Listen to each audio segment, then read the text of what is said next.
je suis développeuse au centre de compétences et graphic designer au studio design.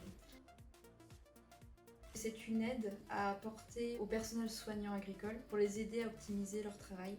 Donc de l'optimisation, de la baisse de charge mentale pour eux aussi, parce que c'est vrai qu'on ne pense pas forcément à la charge mentale de tout le monde. Donc les aider à améliorer leur travail, leur productivité, mais aussi à améliorer leur bien-être au travail. Tout à fait.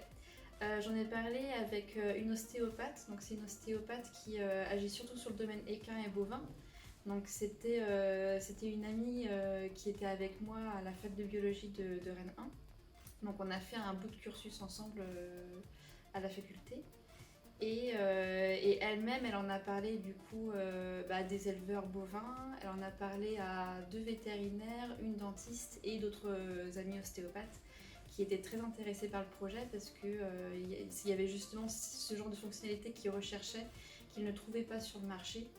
Et même du coup les seconds acteurs qui sont du coup les éleveurs ou même les propriétaires étaient très intéressés par le projet et aimeraient vraiment le voir aboutir. C'est le genre d'idée que j'ai eue à 3h du matin dans mon lit.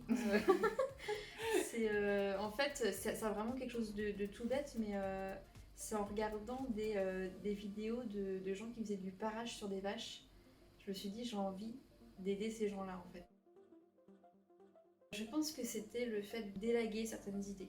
Parce qu'il y avait des idées que je trouvais quand même très intéressantes. Et après, c'est vrai qu'il faut quand même réussir à prendre du recul et prendre du recul sur une idée qu'on a eue, qu'on a travaillé pendant un certain temps, qu'on a essayé d'étoffer justement pour avoir l'idée la plus aboutie possible et après se dire bon bah faut que je prenne du recul, donc je laisse le projet stagner, j'y touche plus, j'essaye de ne plus y réfléchir et quand on revient dessus on se dit ouais là c'est peut-être des choses qui ont déjà été faites ailleurs.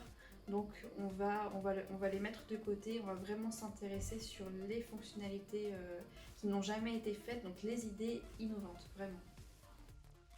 Il faut avoir une idée simple au départ. Je pense que l'idée maîtresse pour une innovation, c'est d'être simple et d'être sûr de l'utilité de l'application.